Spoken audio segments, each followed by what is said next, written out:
Buruirok, Serairok, Belai Khazak, Hatokjak, Pitokjak, Jung Nukha, social media rogo, Sini Horoksa, Odagani, Chaya Bororok.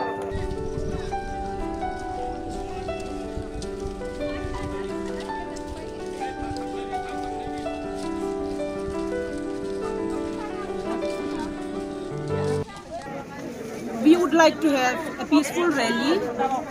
We would like to show the central government that we want justice for the victims of Kuti sisters. That is all.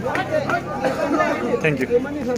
So that we all can live, they all can live peacefully. Since they are all our brothers and sisters, it is our duties to help them, and it is our duties to tell the central government so that all the government take action against this.